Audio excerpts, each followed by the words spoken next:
Hey family, you're tuning in to the Jimmy Bonds podcast on Philadelphia Radio. Pardon any technical difficulties as we are recording live on the Zoom platform. Sit back, relax, and enjoy the show. Yeah.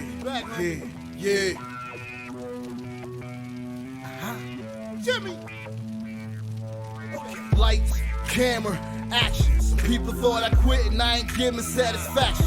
From a different era, writing rhymes up on napkins. What you had to say was more important, man, than trapping. Yeah, I'm talking back and speaking of contemporary. What's good, family, and welcome to another episode of Jimmy Bonds Podcast on Philadelphia Radio. This episode is sponsored by Major Flavor Catering. I'm your host, Jimmy Bonds. I'm here with my co-host, Ty T.Y. What's good, Ty? How you feeling? JP, how you doing, family? I'm doing good, family. I'm doing good. I'm also here with my other co-host, Miss T with the T. What's up, T? How you doing? I'm feeling good, Jimmy. How about you? I'm doing good, Mama. I'm doing good. Family, remember, you can call us with your comments or questions at 844-844-1244. Again, it's 844-844-1244. You can also email us at jimmybondspodcast@gmail.com. Again, it's jimmybondspodcast@gmail.com. That's JINNYBONDS podcast@gmail.com. Now, family, on today's episode, we are discussing a topic that a couple weeks ago, me and Ty had a discussion about. With the COVID-19 pandemic affecting everybody, we felt that it was important to start discussing this issue. And the issue we're discussing today is evictions and homelessness. I know this topic isn't discussed frequently. You hear it in the news a lot now. But what I felt was important was we needed to talk about this because there are a lot of people who are affected by evictions. And COVID-19 has become the main reason as to why people are facing these issues. You know, I wanted to go in, I wanted to get the team's input on it. I wanted to see what they felt about it, you know, what they had made, you know, read about it, did research on. Eviction destabilizes communities. It rips people apart from communities that they build. With the cost of living where it is today and the majority of people's income going towards their rent or their home or their mortgage, this is something that I think we all have to really start paying attention to. And I say now because it might be too late in a month or two. It might be too late in 6 months from now. The government is not acting fast enough to put a halt on these evictions to prevent people from being homeless. We got to open this discussion. We got to open this dialogue. We understand people in these circumstances are going through it, and let's shine a bright light on it. I wanted to get Ty and T's point of view on it. T, what did you think about what you found out from doing your research on evictions and homelessness? I found out a lot, but I'm going to start off with the COVID-19 part. Perfect. It is predicted that, I'm just going to say this year, because we're still in 2020, that 350,000 people will be evicted this year because of COVID-19. Because unemployment is not doing it at this point, and half of people are getting off because now unemployment has ran out for everybody. So that's the main reason. Like you said before, it's because of all the stuff that's happening now. I don't know how it was like during like a 9/11 and all that stuff because I was younger around that time, but I know there was another like recession and all that stuff. I don't know if it was as bad as this, but this is pretty crazy. I mean, crazy is not. Crazy is one of them words that we think about, like, you know, people sitting in an asylum. Like this is preposterous. Ridiculous. This is just preposterous. Yes. Okay. Blasphemy. There is no reason why people should be facing this situation right now. Okay, no reason at all. I mean, it's just utter stupidity. I have nothing else to say about that. About just why these things haven't happened. So, Ty, what did you find out? Just, you know, just a little bit of what you found out about it. I mean, I came across some of the same information, but it's hitting like nationwide. Yeah.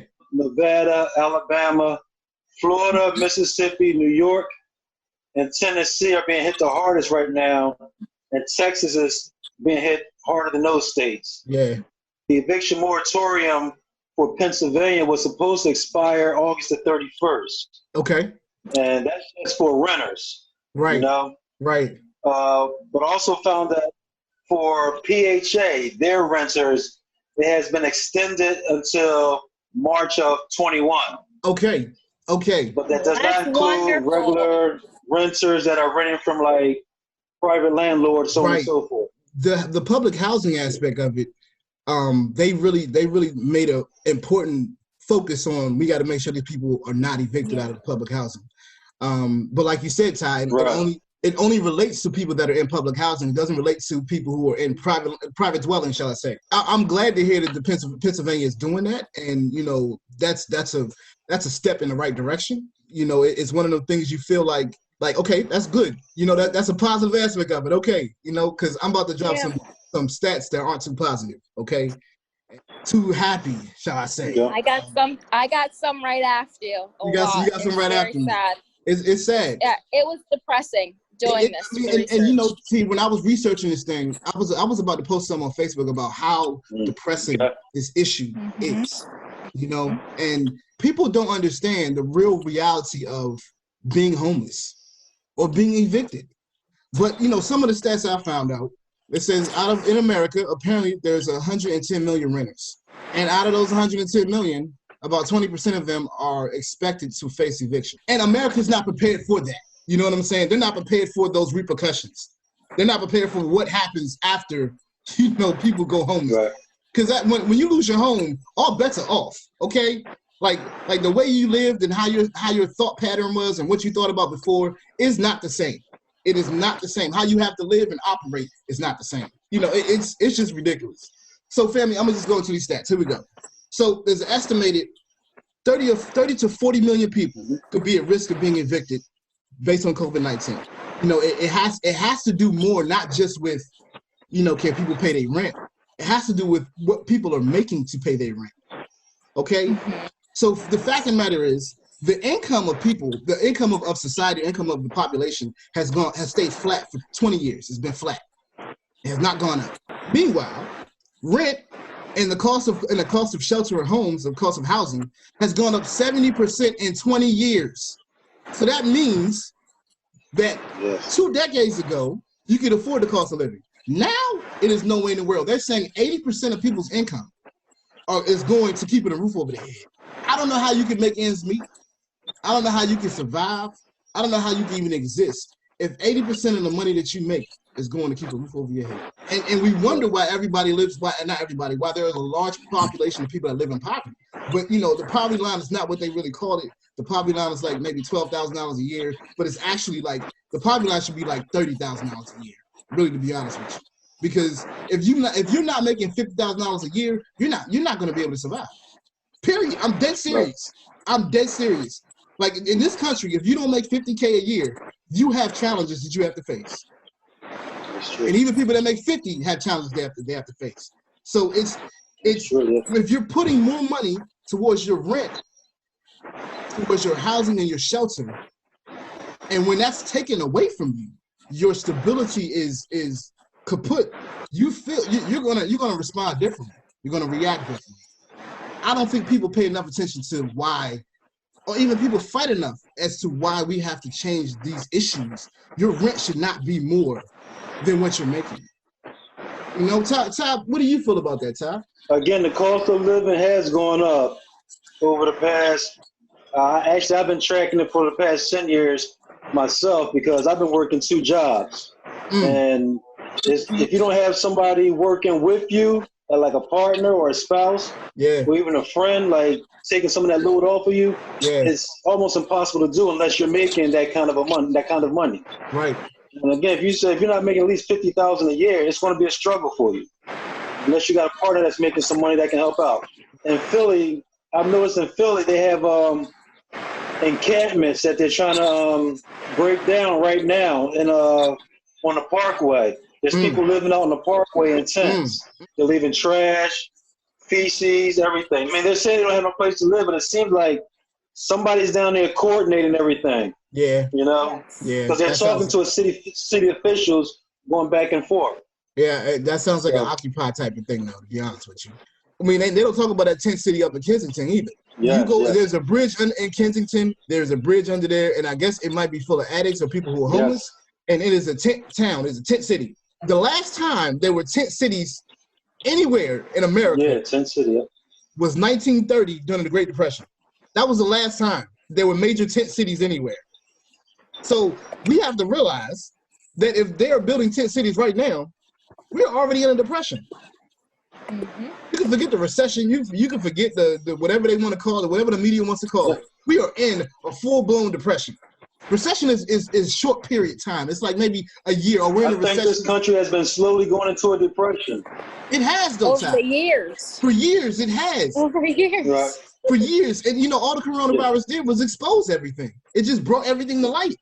Like, oh, And a little bit quicker. a little bit quicker than normal. I mean, it just brought everything on shot. Yeah, a couple of years ago when they supposedly shut down the government, they didn't completely shut down the government. They just weren't paying the employees. Mm-hmm. Right. But that caused the problem. It started, well, I'm not going to say it started there, but that kind of got things rolling, And then a year or so later, here we go with the pandemic or the pandemic.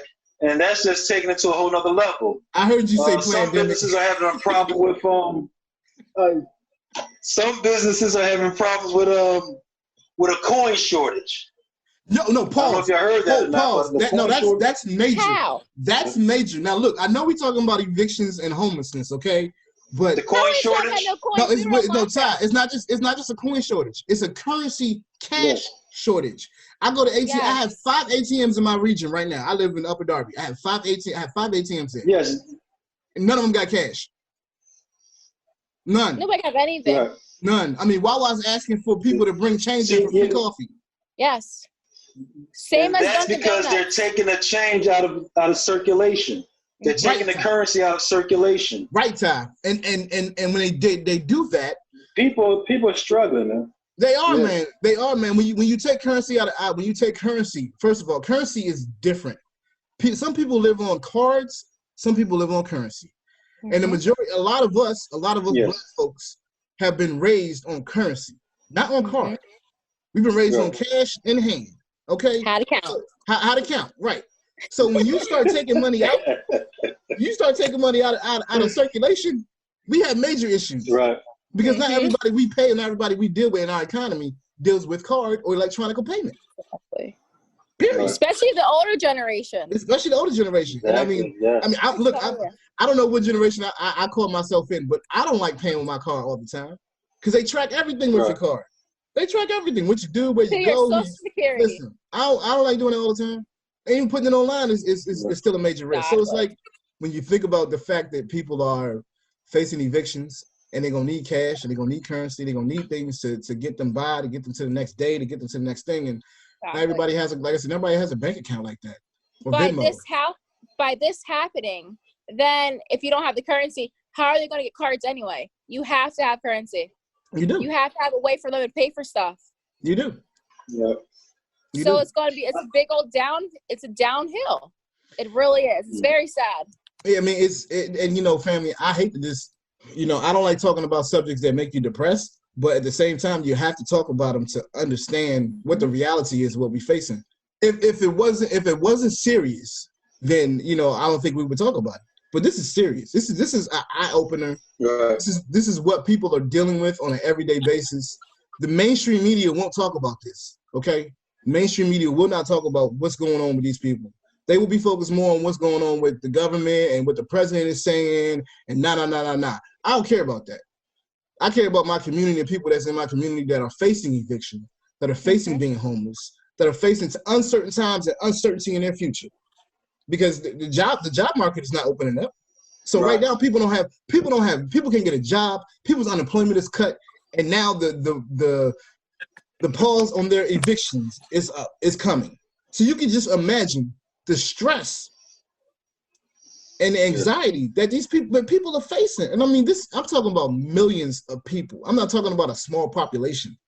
They used to put the homeless and people that face these things into a subculture.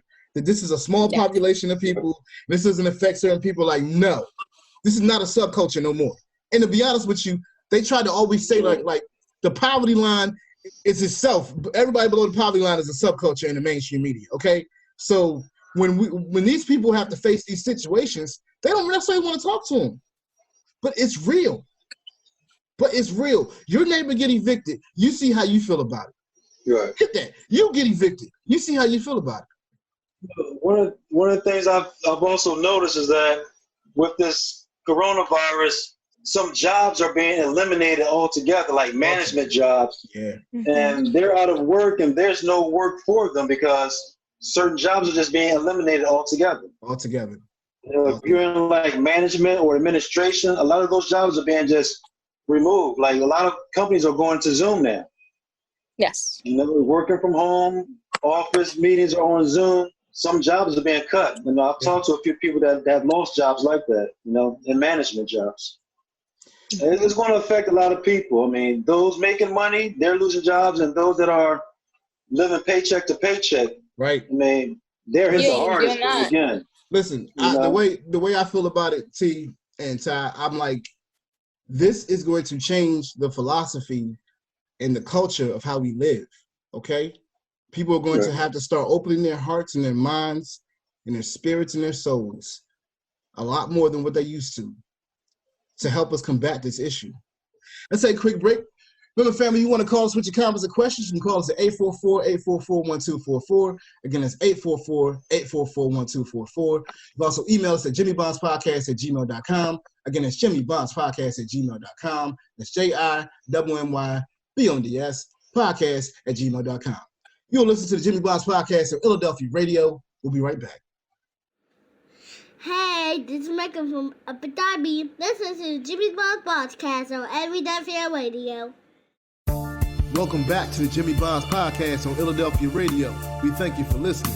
Remember, family, you can call us at 844-844-1244. Again, it's 844-844-1244. You can also email us at jimmybondspodcast@gmail.com. Again, it's jimmybondspodcast@gmail.com. That's JIMMYBONDS podcast@gmail.com.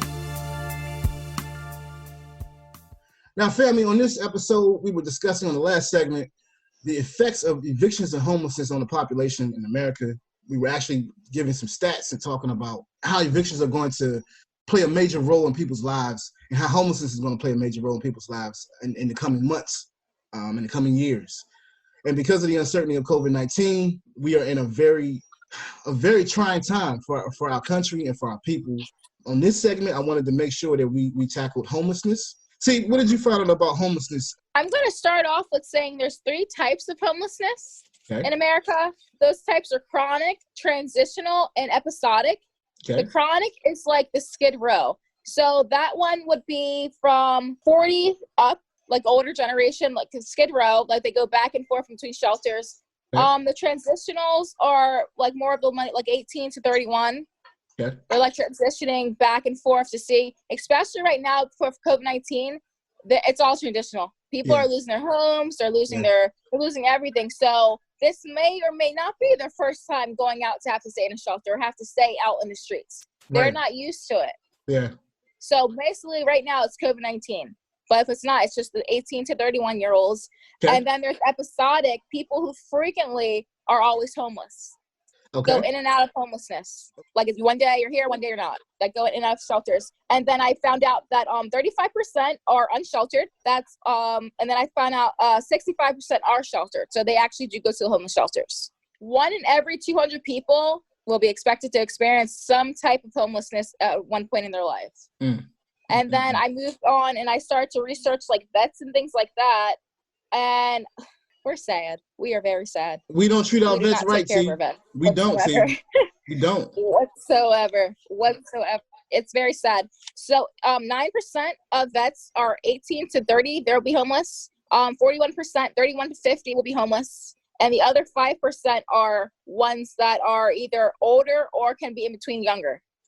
They're the ones on the base still, basically. How are you homeless on a base? You're on a military base, but when you're off, you have nowhere to go to, but you know that. Are you kidding me? I mean, look, I mean, it's the most ridiculous thing in the world. I have always had respect for vets. My dad was a vet. Exactly. Myself, I'm not one to be like. My grandparents are vets. I mean, you got to have respect for the vets because they sacrifice their lives for the country.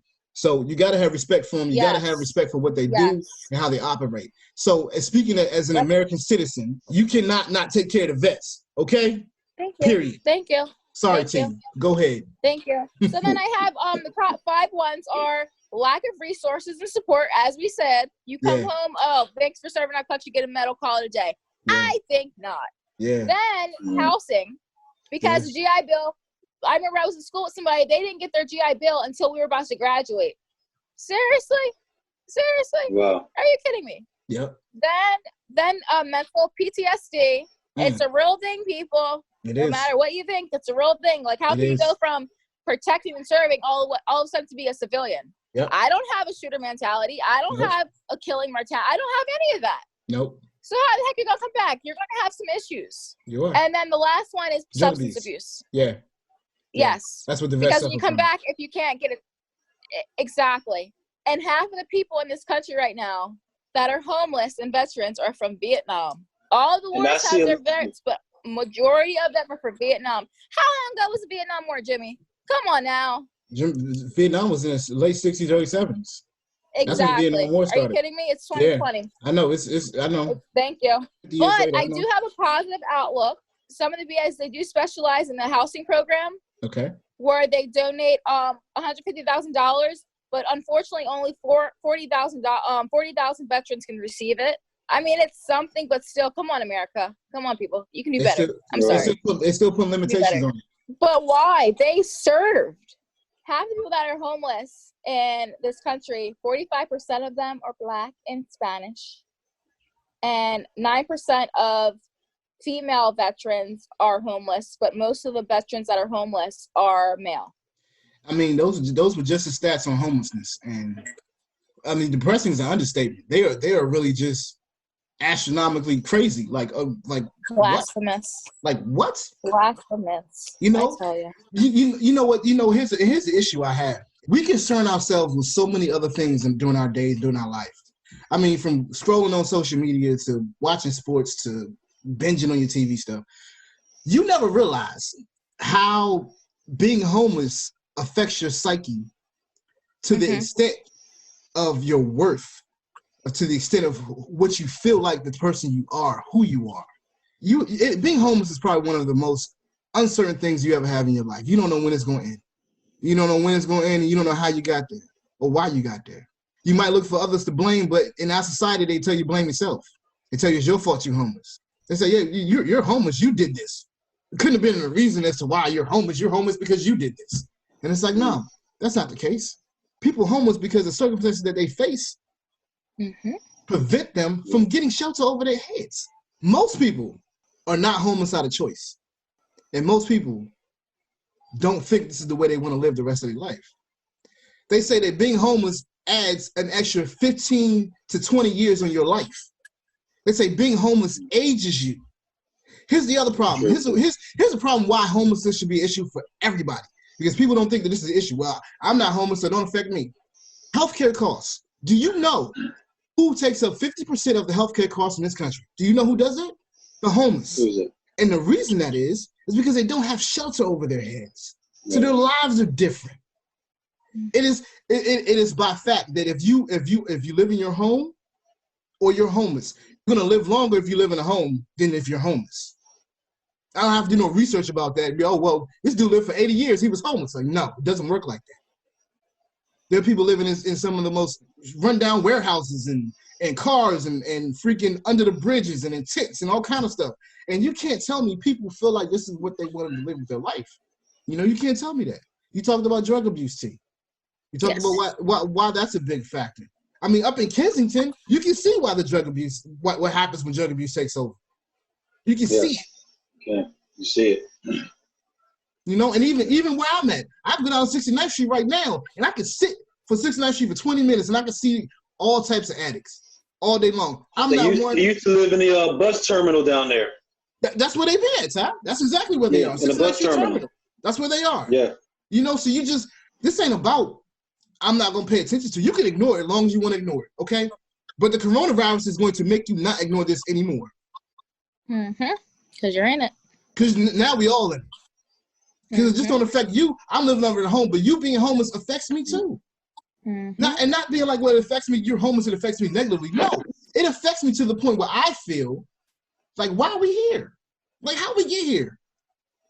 How have all these people homeless? That don't make no sense. It don't make no sense. We are the greatest country in the world, Ty. We the greatest country in the world. That's what they say, Ty.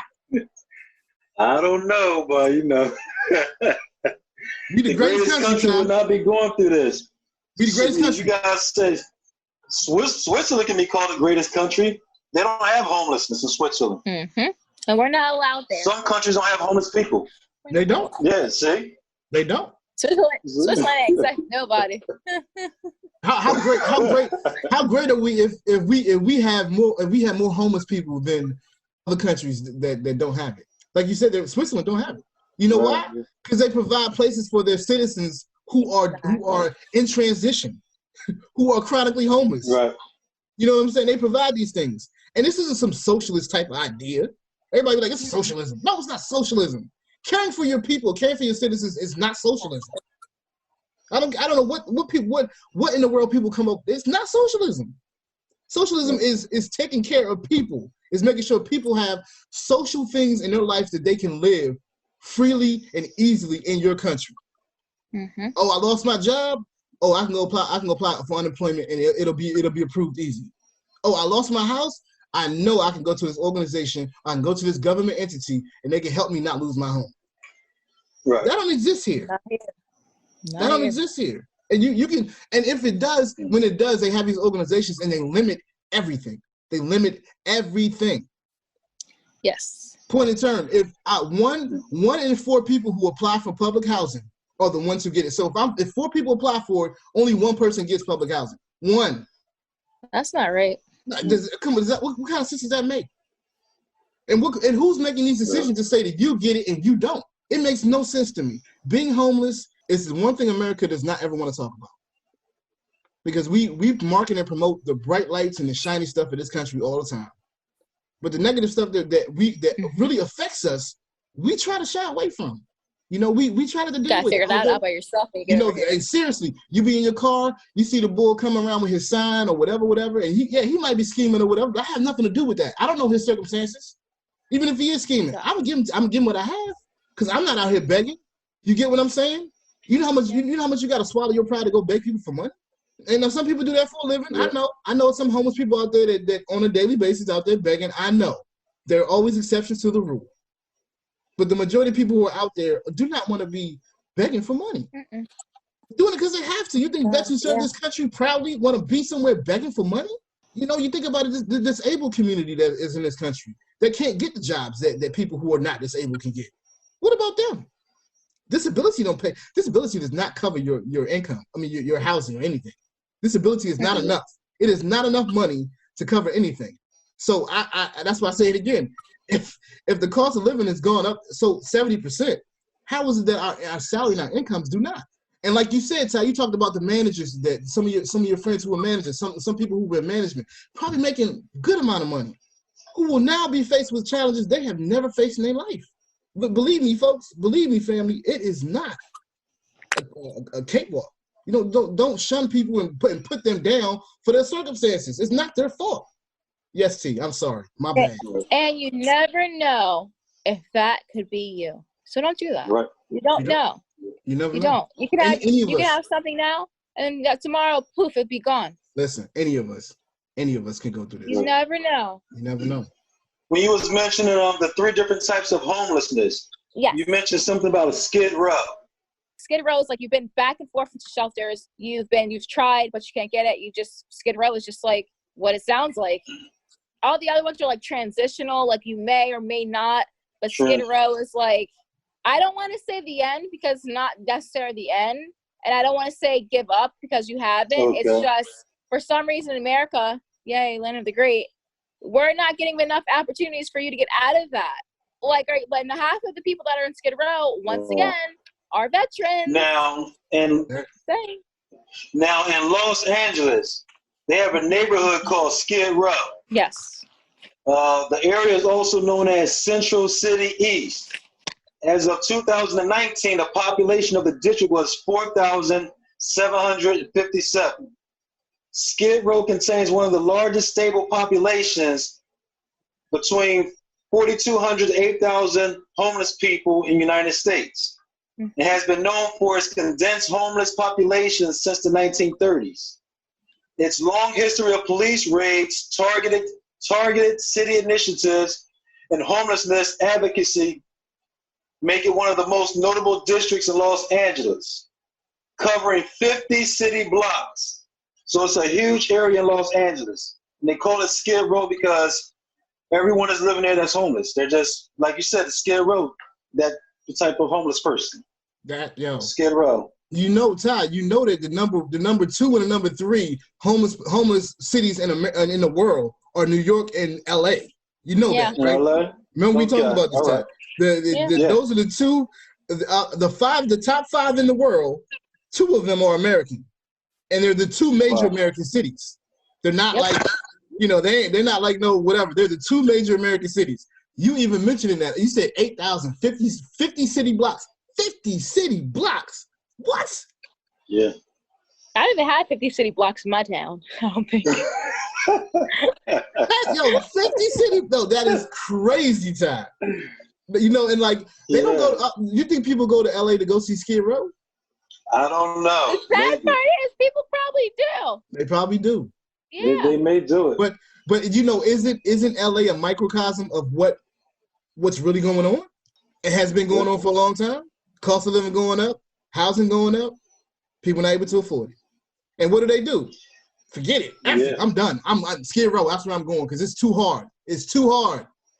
In 2005, September 2005, hospitals and law enforcement agencies were discovered to be dumping homeless people on Skid Row.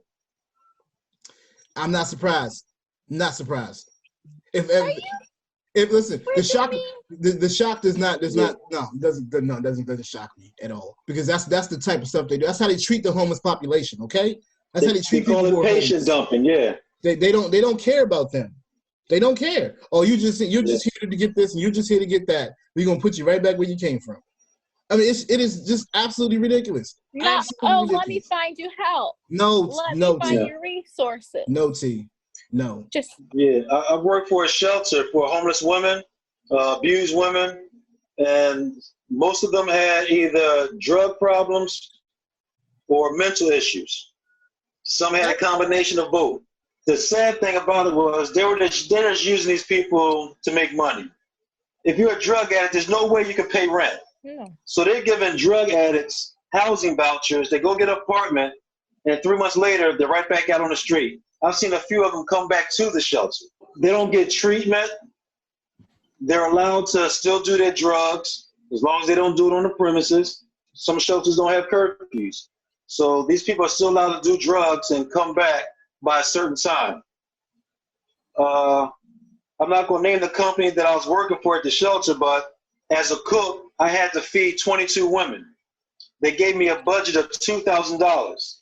And I was having problems with the manager that ran the place because she wanted me to make these elaborate meals and change up the menu. And I'm telling her that with $2,000, it's kind of hard to feed 22 people a month.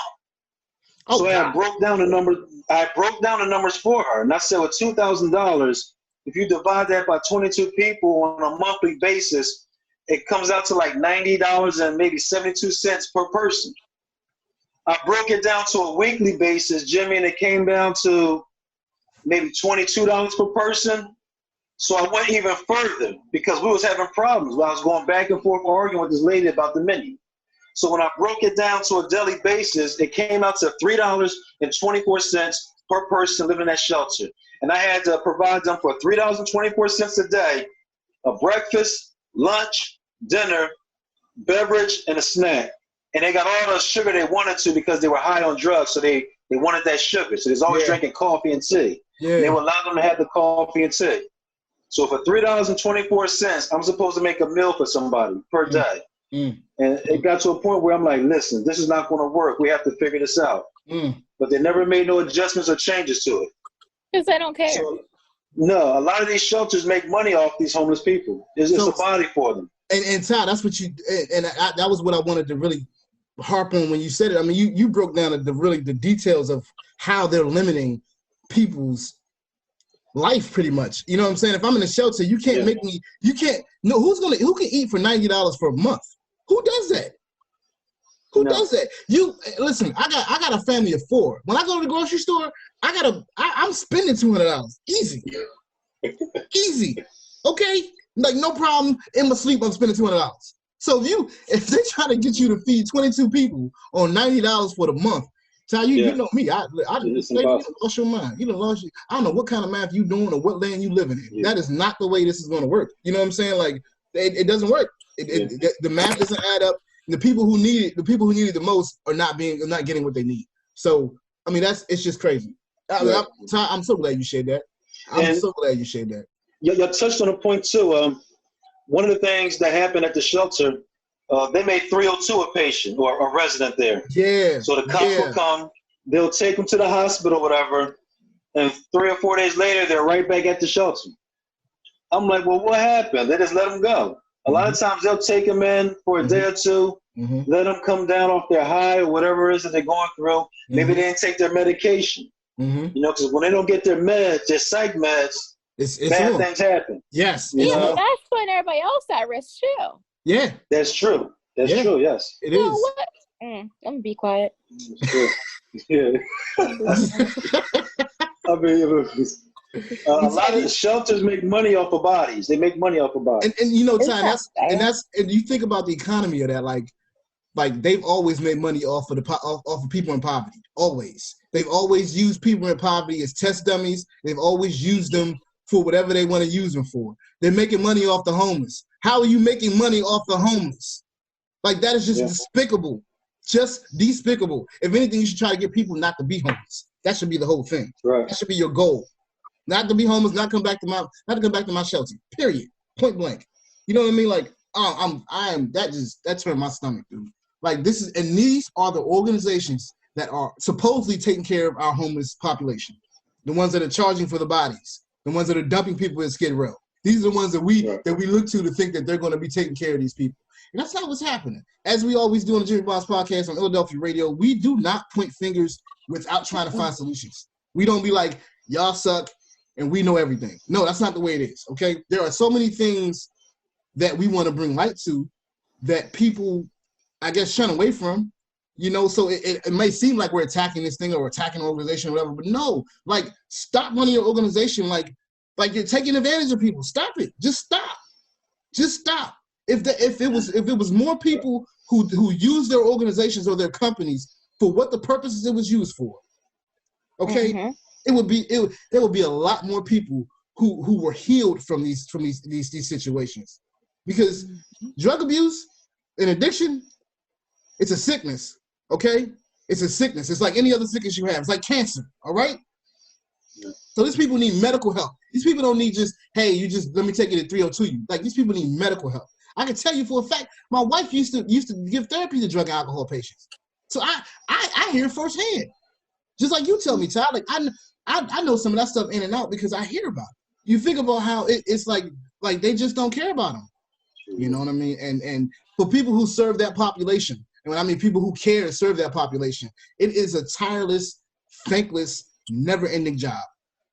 Ty, I know you know exactly what I'm talking about.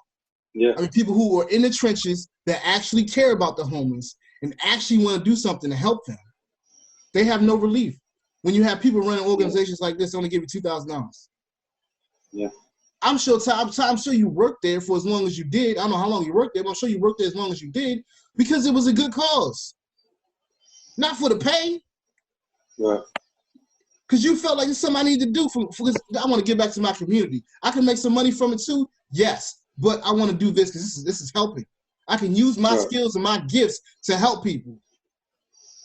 But if you got people using their skills and gifts to help people and you're impeding that, you're blocking that, you need to be removed. Period. Quick, fast, and hurry. Thank you, T. You need to be removed. And I'm going to tell you like this. The nepotism that goes on in these organizations, the freaking, I know you, blah, blah, blah. No. We need to start getting people who run these organizations who care about the population they serve. And I mean, care every day. I mean, wake up every day and care. Okay? Not sometimes, not 50% of the time. I mean, all the time. And on that note, family, we're going to take a quick break. You'll listen to the Jimmy Bonds podcast on Philadelphia Radio. We'll be right back. Hey, this is Michael from Abu Dhabi. Listen to the Jimmy Bonds podcast on Philadelphia Radio. Welcome back to the Jimmy Bonds podcast on Philadelphia Radio. We thank you for listening.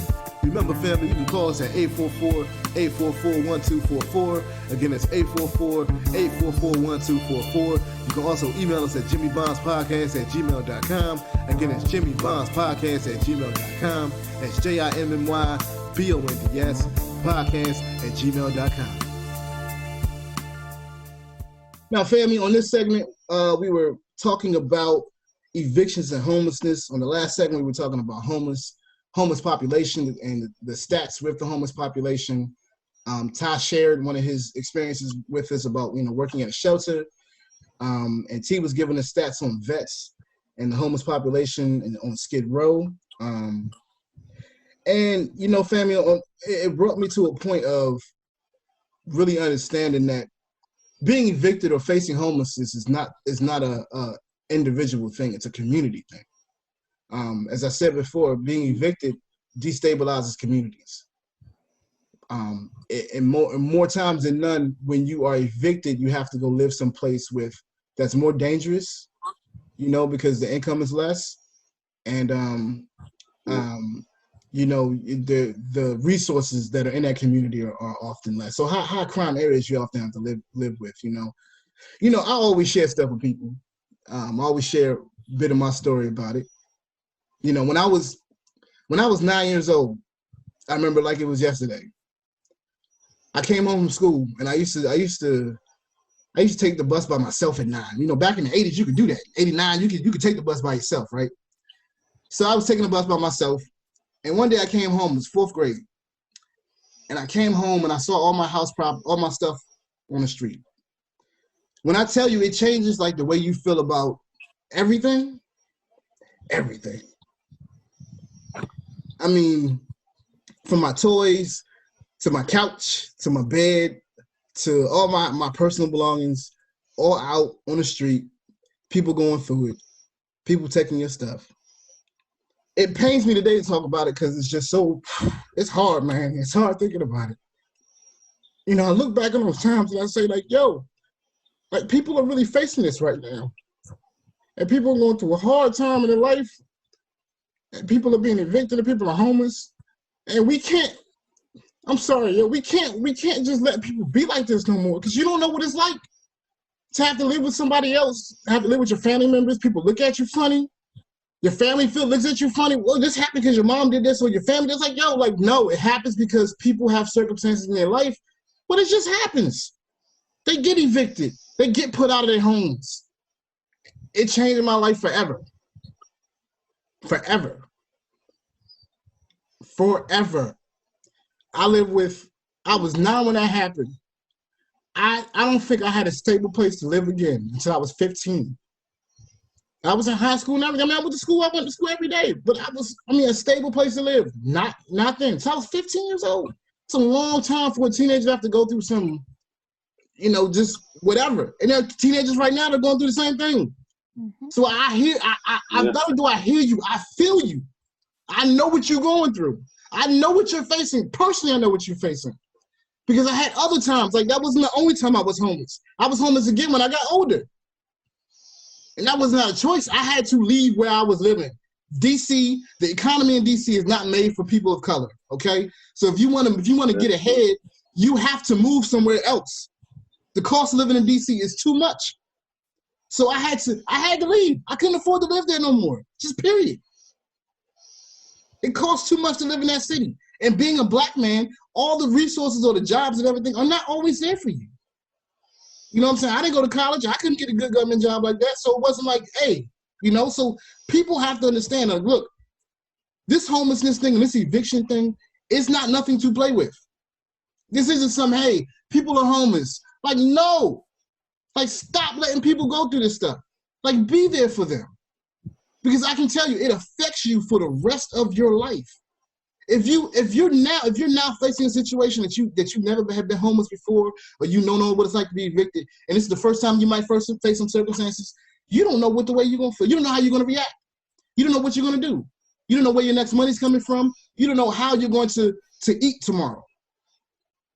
I mean, I can tell you times my mom fed me on checker burgers. I can tell you a time like that. They used to be $1. I can tell you that. I can tell you about times when my mom and my sister stayed in 30th Street, homeless. Did they have to be homeless? No. Did the circumstances make them be homeless? Yes. I can tell you about times when hard times. So every day I wake up, I am thankful that I'm not out there on the street.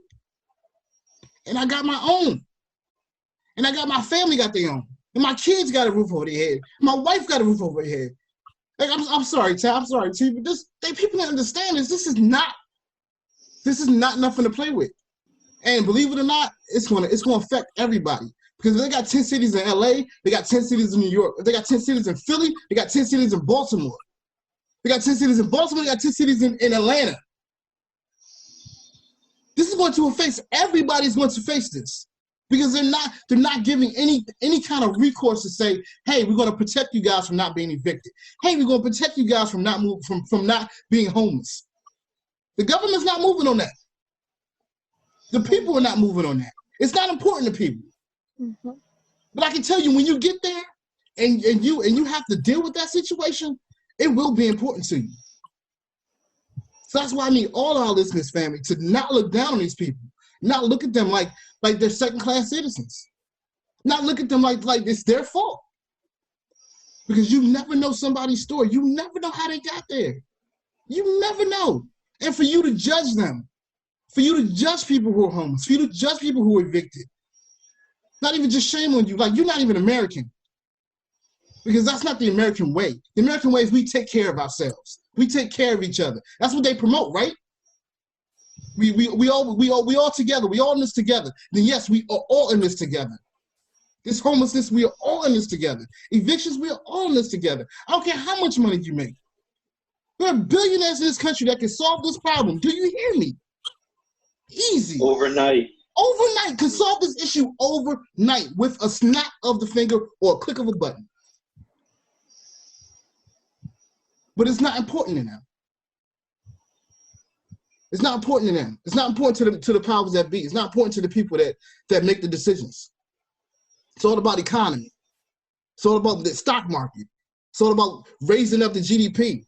You can't raise up the GDP if people don't have a place to live. You can't worry about the economy if people don't have a place to eat. COVID-19 exposed a lot. What COVID-19 showed us that this country does not care about its people. Period. You can be a politician, you can tell me you care, but your actions speak louder than your words. Yes. And I'm sorry I teared up. It's the only podcast I ever teared up on. I share stuff with people all the time. It is a very real thing, people. Mm-hmm. Man, look, I wasn't expecting it, man. I wasn't expecting it. But from what you said, I'm going to take it that it was traumatizing. Because if it still affects you today, it had to be traumatizing, going through it, living through it, and even to this day, it still bothers you and it hurts you. So if you're like that, I know that there's a lot of other people out there that's like that as well. Mm-hmm. You know, I was 9, man. I mean, I've never been in that situation, so I can't really relate to it like that. But I'm taking it must have been traumatizing.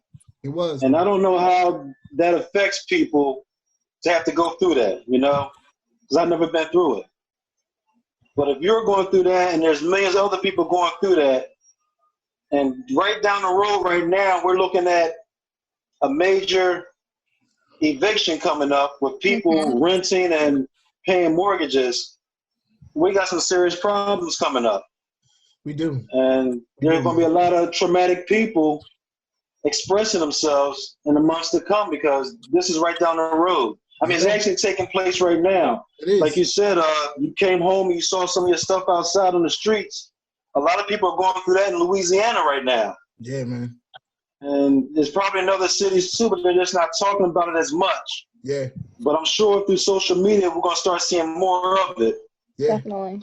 I mean, I don't know what it's a traumatizing thing, you know. And if you're living with it for this number of years, it has to be really painful and stressful. And I know you're never trying to go back that way again. And you're going to do whatever it is that you have to do not to go that way again. Yes, because Ty, like that's what I tell my wife. Like, you have to know that once that happens, you never, ever want to experience that again. Ever. You don't wish that on nobody. Like nobody. Yeah. You know, like that's why I even feel like sometimes it's hard for me to even, like, if I go buy property, you know, I got to rent out property to people, like, and I got to kick them out. Oh man, you know, it's gonna be hard for me to do that. I teared up on it. Yeah, it's traumatizing, dude. And, my mom, I told you my mom was a school teacher, so it wasn't like, her salary, she's a school teacher. So think about how much she made. And you just think about circumstances and everything that come along, and, maybe her mental wasn't always where it was supposed to be back then. You know what I'm saying? Like having 4 kids and trying to figure out how to make it. Like people have the stresses of life it compounds itself on you. You know what I mean? It stacks up. It comes one thing after another. And then you end up homeless. And you don't know what you're gonna do next or how you're gonna do it. I mean, I lived in hotels, Ty. I lived with friends. I told you when I was 15 till I graduated high school, my best friend's family took me in. It was like, no, you're not gonna be homeless. You're gonna make sure you graduate high school. My school did the same thing. No, you're not gonna be homeless. We're gonna make sure you graduate high school. My school costs $15,000 a year to go to. $15,000. But them white folks at my school loved me enough to say, Jimmy, look, I know your circumstances are tough and they've been tough in your life, but we're going to make sure that you complete what you started. That foundation of having that school that's what pushed me forward. That's what propelled me. You know what I'm saying? Like it wasn't my family, because my family shunned my mom. My family was like, hey, your mom ain't nothing. Your mom ain't shit, period. You know what I'm saying? That's what my family was. So when you start looking at your family, looking for help, they're like, your mom always asks for help. No, we can do. So it's like you just start feeling like, well, I don't have a family. I don't have people who wants to support me. So, you start feeling like the people who do support you are your family. They might not be the ones you're born into, but they're the ones that God gave you. You know what I'm saying? The ones that people brought into your life. You can't understand as a teenager, which is why when I see homeless teenagers today, I understand completely what they're going through. As a teenager, you don't know what your life is about. Like all you think about is what's going on, going to school, doing this other stuff. Like it ain't, but when you get to be 15 and homeless, you really put shit in perspective. And I'm sorry to say that. You really put stuff in perspective. You really do. Because what's important starts to become more about my survival than what the gossip is in school. A lot of my friends tell me, a lot of my friends from school tell me I was really private, and you see why. You know what I mean? You see why I didn't share a lot of my information with people. I didn't share a lot of my story with them because it just wasn't something that I wanted to share. It was embarrassing. It's an embarrassing thing. It makes you feel smaller than who you are. You know what I mean? It makes you feel less than what you are. It makes you feel less than your worth. And the thing about it is, the majority of people that are going to be affected by this are people of color, or us. Right. Minorities. And I'm not saying our white brethren are not going to face this. I'm just saying the majority of people that are going to face this will be us. Because we're the ones living from paycheck to paycheck. We're the ones living. Already. We're the ones living trying to figure out if we lose our job, the bottom falls out. Do you understand what I'm telling you? Once we lose our job, the bottom falls out. We weren't ever trained to make sure that we had nest eggs. We didn't make enough money to have nest eggs. You know what I'm saying? To fall back on. That's what I'm saying. We cannot point the finger at homeless people and say this is your fault. I just want people to understand that, like, from a personal perspective, this is a real thing, people. And family, unless we open our hearts and our minds and our souls, we won't ever get to a better place. Like, we got to be able to look forward to helping people get to a better place. We gotta be a resource and not a finger pointer. Yeah. We gotta be an asset to these people, and not look at these people as second class citizens, as I say. Because guess what? They vote count like my vote count. They might be homeless today, but 5 years from now they might not be homeless. Yeah. You hear so many stories about people who are homeless and all of a sudden they become millionaires. It's just, it makes you realize the country you live in, and it makes you realize the help that you have. On that note, family, like, I really can't share nothing else. I mean, I know I don't like to cry in front of people, believe me. I'm a very proud person. If I cry in front of anybody, it'd be my wife. But, I had to really express that and share that with you because it's real. It's real. It's real, family. It's real. I'm gonna be quiet. Well, I'm glad you shared it, man, because you touched me with it, so I'm sure you're gonna touch your listeners and everybody else that hears it too, because that's reality. What you said was reality, and you live through it. I mean, I see it in the streets, like when I pull up at the red lights, and like T was saying, like the veterans that are out there. You know, a lot of times when you pull up at those lights, you see the veterans, you know, some of them are limping, they got their signs out there, and I'm like, how come the government can't build a housing, it doesn't have to be a housing project, but a facility where they can have medical assistants, nurse aides taking care of them for the mental, the drug addiction, and anything else. They should build facilities for those type of people They to be should. taken care of. You know what I'm saying? Even for those that are homeless, that are not the veterans. There's so much land area in America, it's ridiculous. Thank you. I don't know why nobody should be homeless with all the land that's here. I just don't understand why there's homelessness in America, because there's so much land. When you see other countries operating in other terms and they have the same democracies we have, I don't know why we are facing what we're facing. But like I say, I always project it onto what the philosophy of this country is. You know, it's a me again, and it's a me again. And if me can't do it, it's me fault. And I don't mean to talk like that, but you know, like that's the way people, that's the philosophy. Me. That's why I always say we got to break that.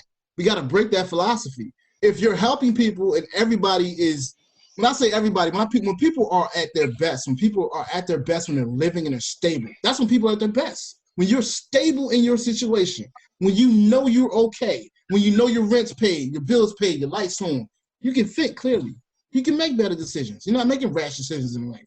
You're not thinking about who I'm going to rob to go pay these bills. You know, you're not thinking about what kind of laws you're going to break because nobody cares about what you're going through.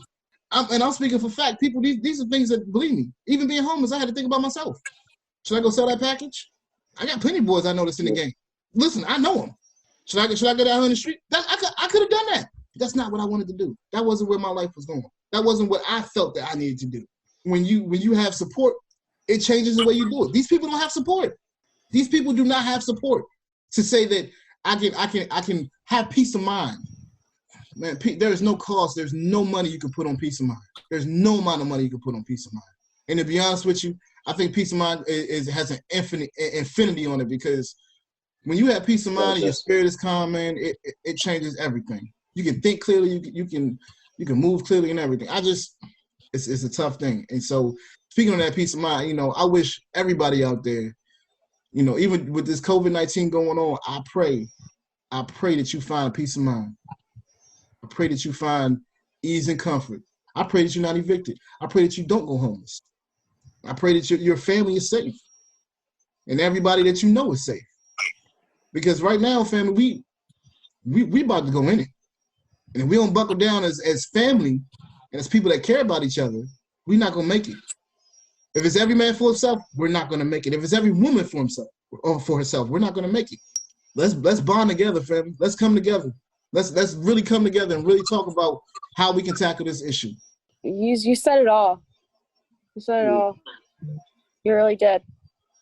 And if people don't get it now, then I don't know what else to do. I don't know what else anybody can say. Just pray and keep on going. Listen. Yeah, I mean, you said it, Jimmy. The only thing I have is without hope, people become dangerous, you know? Yeah. Some people need hope. Like you said, you got to have hope. Gotta have hope. If you don't have hope, people need hope. Yes, people need hope. People need hope. People need faith. Like you said, T. It does get better. We will get better, people. We will, but it's gonna take work. Yeah, it's gonna take love, time, energy. It's gonna take this, people. It's not gonna be overnight. But we gotta start showing more compassion to our homeless population. We gotta start showing more compassion to our people that are in the poverty, that are facing poverty. We gotta start showing more compassion, you know, and maybe we'll be able to tackle this a little bit different. Fam, that's going to wrap the show. We want to thank you for listening to Jimmy Bond's podcast on Philadelphia Radio. We ask you leave your comments and questions at 844-844-1244. Again, that's 844-844-1244. You can also email us at jimmybondspodcast@gmail.com. Again, that's jimmybondspodcast@gmail.com. That's JIMMYBONDS podcast@gmail.com. Now remember, family, we are still in the COVID-19 pandemic, so please remember to wash your hands, wear a mask, and practice social distancing. Also, remember to take nothing for granted and value every opportunity you have with your friends, your family, and your loved ones. For in these times, every moment is sacred. So until the next episode, you can find me on Good Hope Road, screaming, stay up, don't sleep in your dreams. I'm Jimmy Bonds, and I'm out. Fight on, come on!